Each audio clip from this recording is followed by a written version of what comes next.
Quenta Silmarillion, the history of the Silmarils.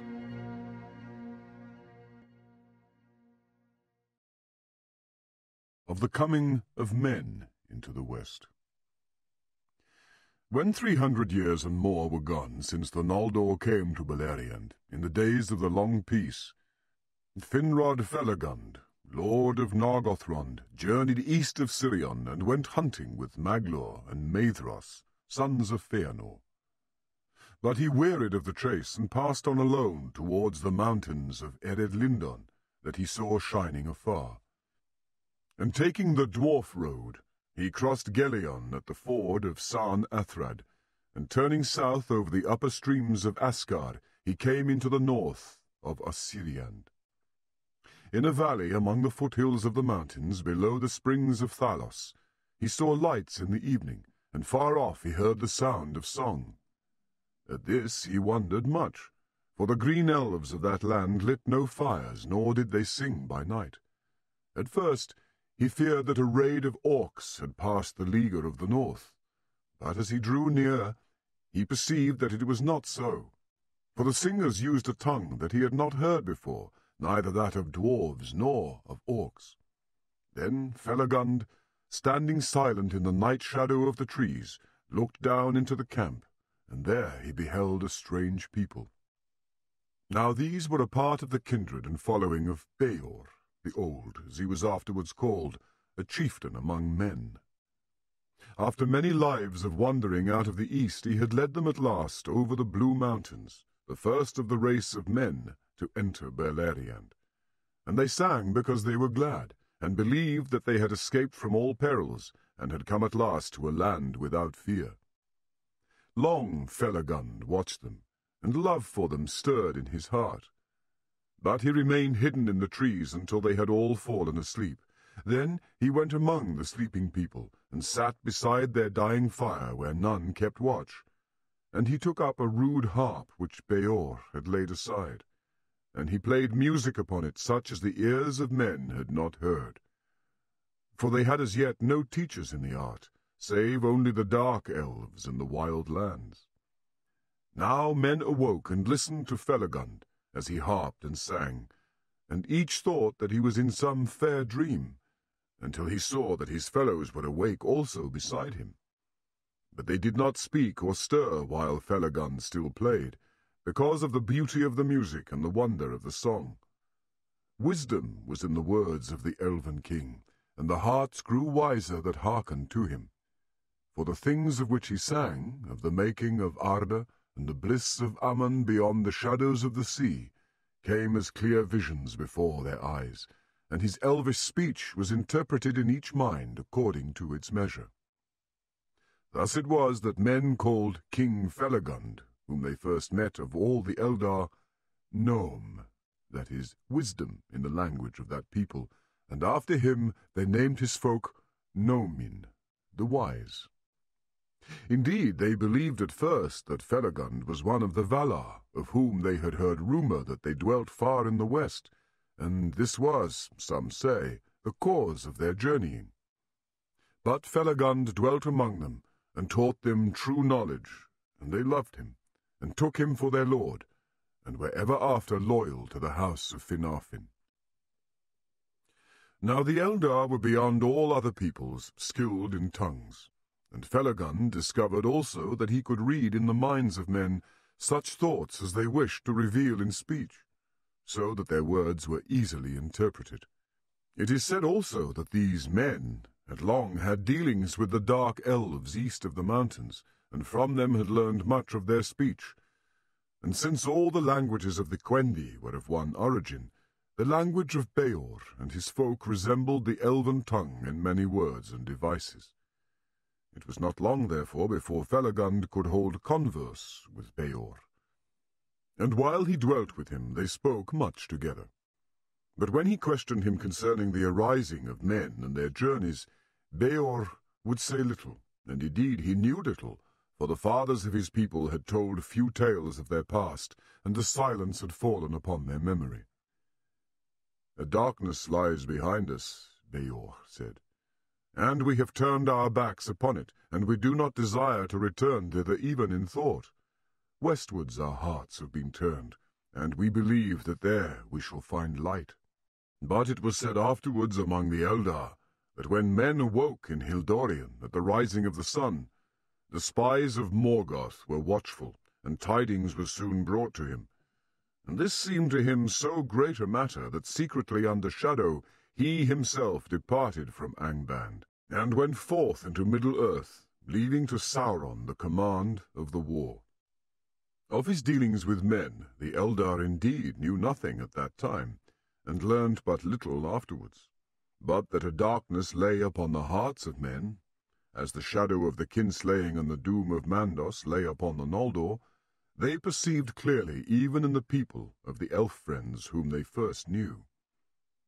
To corrupt or destroy whatsoever arose new and fair was ever the chief desire of Morgoth, and doubtless he had this purpose also in his errand, by fear and lies to make men the foes of the Eldar, and bring them up out of the east against Beleriand. But this design was slow to ripen, and was never wholly achieved. For men, it is said, were at first very few in number, whereas Morgoth grew afraid of the growing power and union of the Eldar, and came back to Angband, leaving behind at that time but few servants, and those of less might and cunning. Now Felagund learned from Beor that there were many other men of like mind who were also journeying westward. "Others of my own kin have crossed the mountains," he said, "and they are wandering not far away. And the Haladin, a people from whom we are sundered in speech, are still in the valleys on the eastern slopes, awaiting tidings before they venture further. There are yet other men whose tongue is more like to ours, with whom we have had dealings at times. They were before us on the westward march, but we passed them. For they are a numerous people, and yet keep together and move slowly, being all ruled by one chieftain whom they call Marach. Now the green elves of Ossiriand were troubled by the coming of men, and when they heard that a lord of the Eldar from over the sea was among them, they sent messengers to Felagund. "Lord," they said, "if you have power over these newcomers, bid them return by the ways that they came, or else to go forward. For we desire no strangers in this land to break the peace in which we live. And these folk are hewers of trees and hunters of beasts. Therefore we are their unfriends, and if they will not depart, we shall afflict them in all ways that we can." Then, by the advice of Felagund, Beor gathered all the wandering families and kindreds of his people, and they removed over Gelion, and took up their abode in the lands of Amrod and Amras, upon the east banks of the Kellon, south of Nan Elmoth, near to the borders of Doriath. And the name of that land thereafter was Estolad, the encampment. But when after a year had passed, Felagund wished to return to his own country, Beor begged leave to come with him, and he remained in the service of the king of Nargothrond while his life lasted. In this way he got his name Beor, whereas his name before had been Balan, for Beor signified vassal in the tongue of his people. The rule of his folk he committed to Baran, his elder son, and he did not return again to Estolad. Soon after the departure of Felagund, the other men of whom Beor had spoken came also into Beleriand. First came the Haladin, but meeting the unfriendship of the green elves, they turned north and dwelt in Thargelion, in the country of Caranthir, son of Feanor. There for a time they had peace, and the people of Caranthir paid little heed to them. In the next year, Marach led his people over the mountains. They were a tall and warlike folk, marching in ordered companies, and the elves of Ossiriand hid themselves and did not waylay them. But Marach, hearing that the people of Beor were dwelling in a green and fertile land, came down the dwarf road and settled in the country south and east of the dwellings of Baran, son of Beor, and there was great friendship between those peoples. Felagund himself often returned to visit men. And many other elves out of the West Lands, both Noldor and Sindar, journeyed to Estolad, being eager to see the Edain, whose coming had long been foretold. Now Atani, the second people, was the name given to men in Valinor in the lore that told of their coming. But in the speech of Beleriand, that name became Edain, and it was there used only of the three kindreds of the elf friends. Fingolfin, as king of all the Noldor, sent messengers of welcome to them.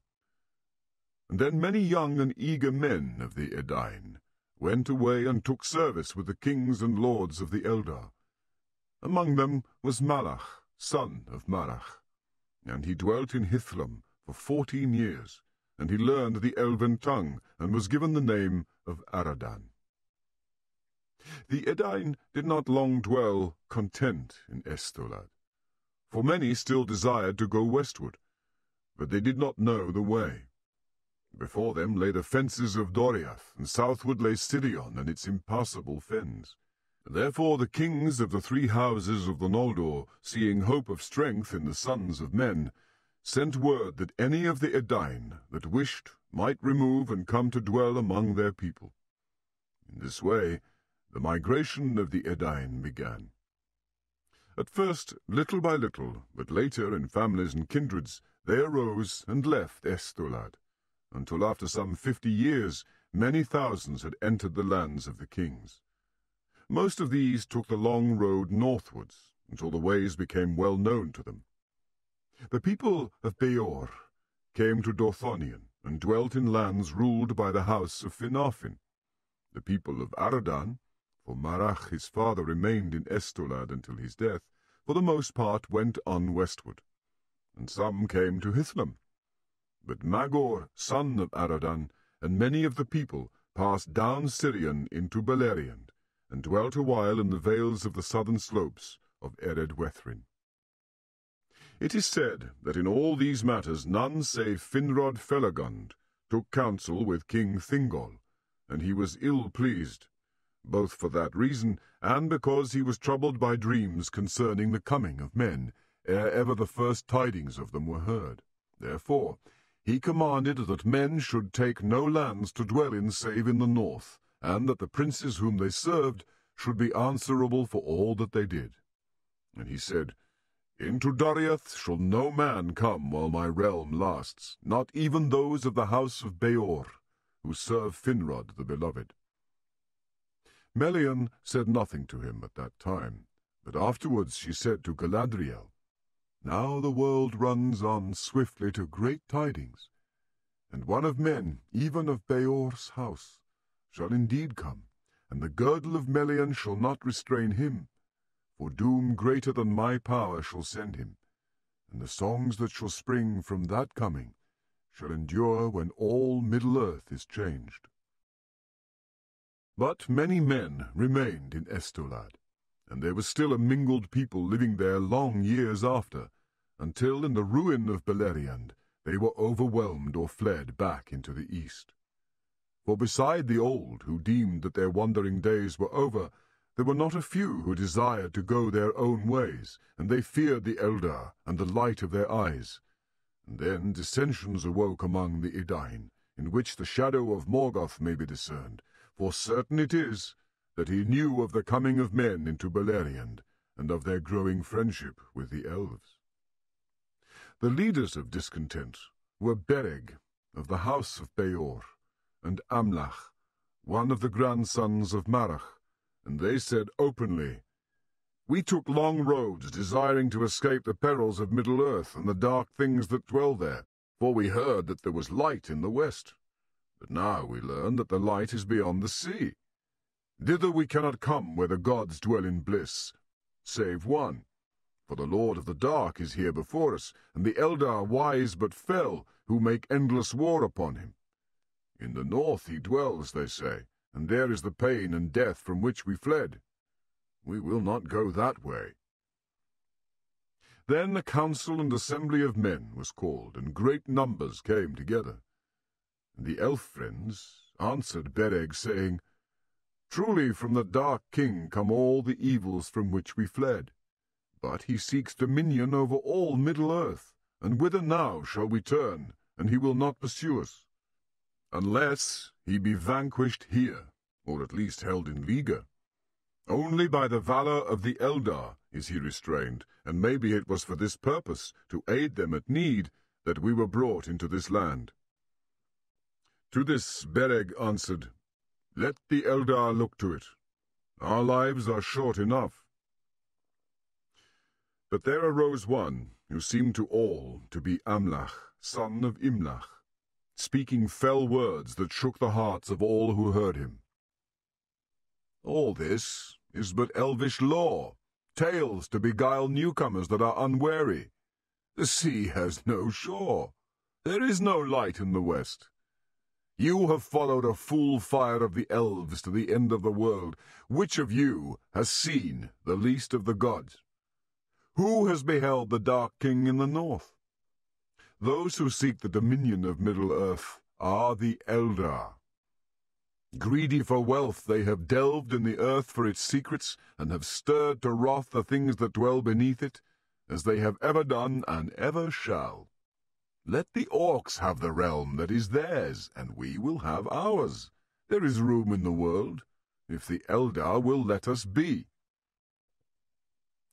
Then those that listened sat for a while astounded, and a shadow of fear fell on their hearts, and they resolved to depart far from the lands of the Eldar.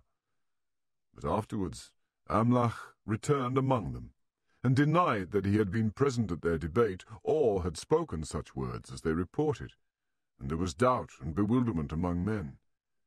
Then the elf friends said, "You will now believe this at least. There is indeed a Dark Lord, and his spies and emissaries are among us. For he fears us, and the strength that we may give to his foes." But some still answered, "He hates us rather, and ever the more the longer we dwell here, meddling in his quarrel with the kings of the Eldar, to no gain of ours." Many therefore of those that yet remained in Estolad made ready to depart, and Bereg led 1,000 of the people of Beor away southwards, and they passed out of the songs of those days. But Amlach repented, saying, "I have now a quarrel of my own with this master of lies, which will last to my life's end." And he went away north, and entered the service of Maedhros. But those of his people who were of like mind with Bereg chose a new leader, and they went back over the mountains into Eriador, and are forgotten. During this time the Haladin remained in Thargelion, and were content. But Morgoth, seeing that by lies and deceits he could not yet wholly estrange elves and men, was filled with wrath, and endeavoured to do men what hurt he could. Therefore he sent out an Orc raid, and passing east it escaped the leaguer, and came in stealth back over Ered Lindon, by the passes of the Dwarf road, and fell upon the Haladin in the southern woods of the land of Caranthir. Now the Haladin did not live under the rule of lords, or many together, but each homestead was set apart, and governed its own affairs, and they were slow to unite. But there was among them a man named Haldad, who was masterful and fearless. And he gathered all the brave men that he could find, and retreated to the angle of land between Asgard and Gelion, and in the utmost corner he built a stockade across from water to water, and behind it they led all the women and children that they could save. There they were besieged until their food was gone.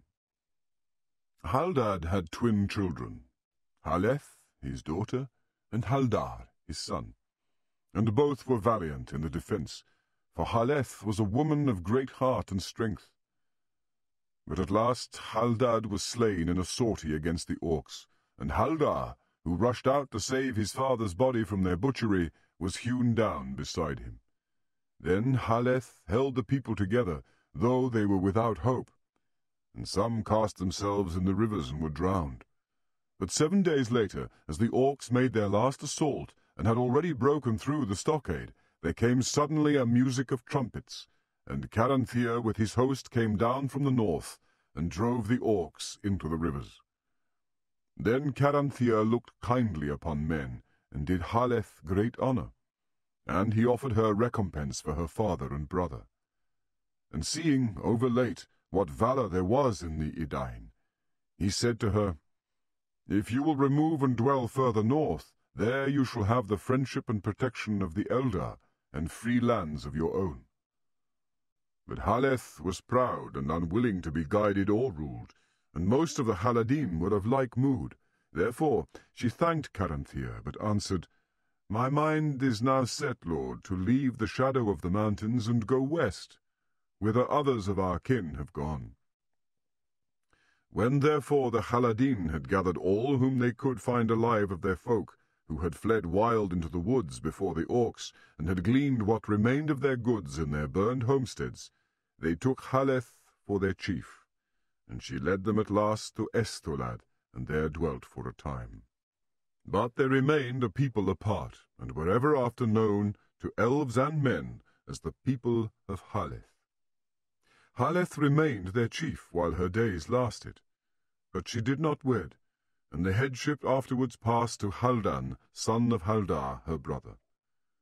Soon, however, Haleth desired to move westward again, and, though most of her people were against this counsel, she led them forth once more, and they went without help or guidance of the Eldar, and passing over Kelon and Aros, they journeyed in the perilous land between the mountains of Terror and the girdle of Melian.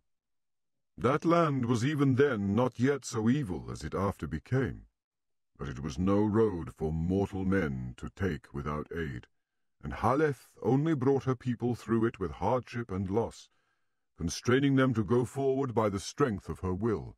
At last they crossed over the Brithiach, and many bitterly repented of their journey, but there was now no returning.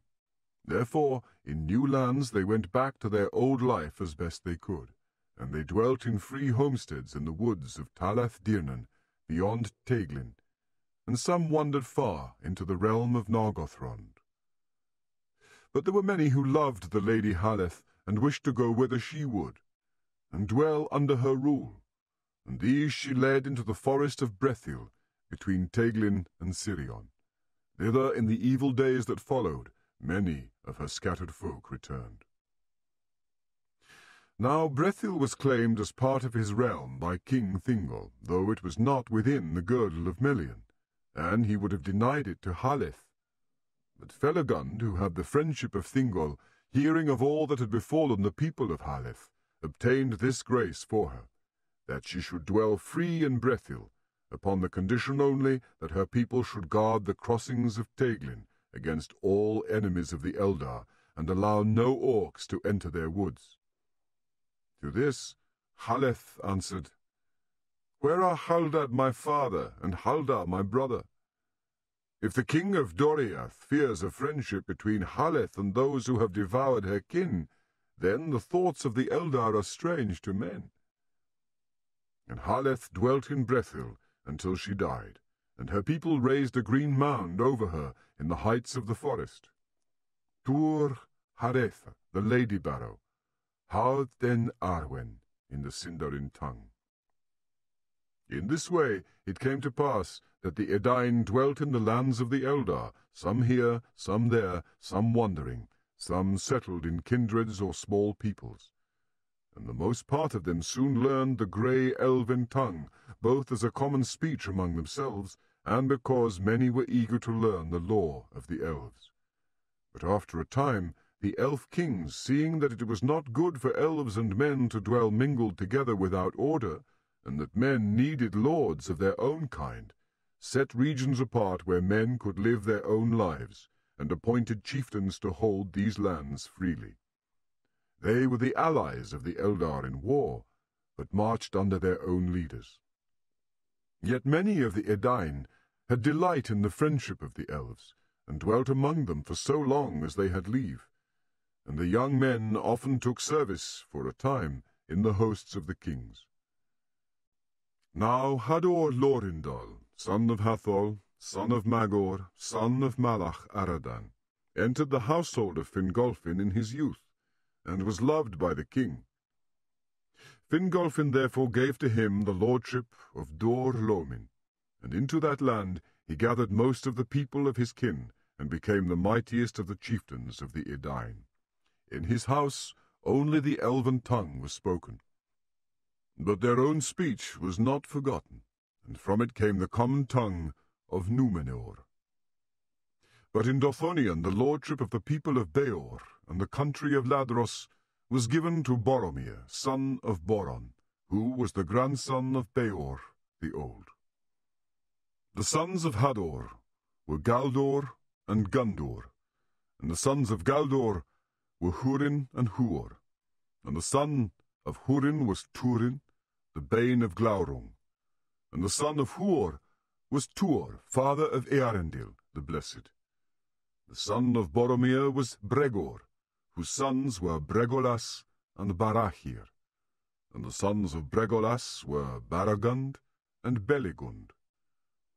The daughter of Baragund was Morwen, the mother of Túrin, and the daughter of Beligund was Rian, the mother of Tuor. But the son of Barahir was Beren Onehand, who won the love of Luthien Thingol's daughter, and returned from the dead. From them came Elwing, the wife of Earendil, and all the kings of Númenor after. All these were caught in the net of the doom of the Noldor, and they did great deeds which the Eldar remember still among the histories of the kings of old. And in those days the strength of men was added to the power of the Noldor, and their hope was high. And Morgoth was straitly enclosed, for the people of Hador, being hardy to endure cold and long wandering, feared not at times to go far into the north and there keep watch upon the movements of the enemy.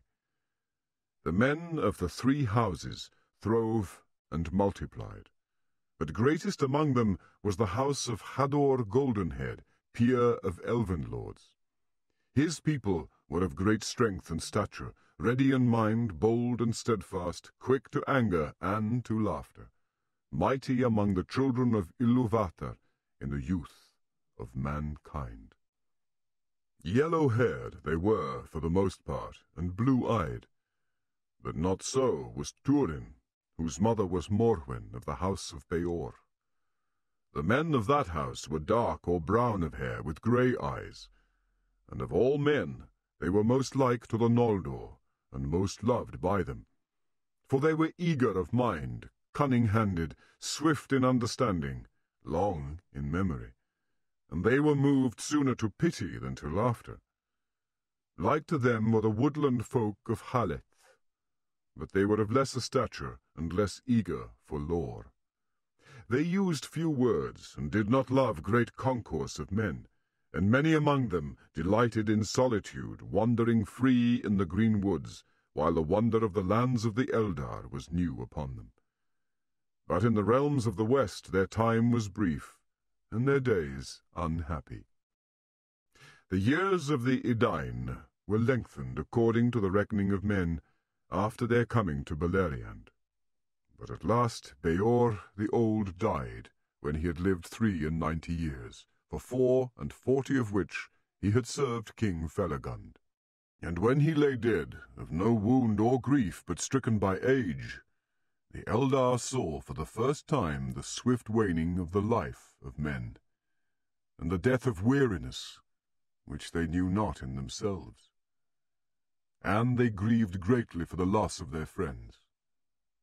But Beor at the last had relinquished his life willingly and passed in peace, and the Eldar wondered much at the strange fate of men, for in all their lore there was no account of it, and its end was hidden from them.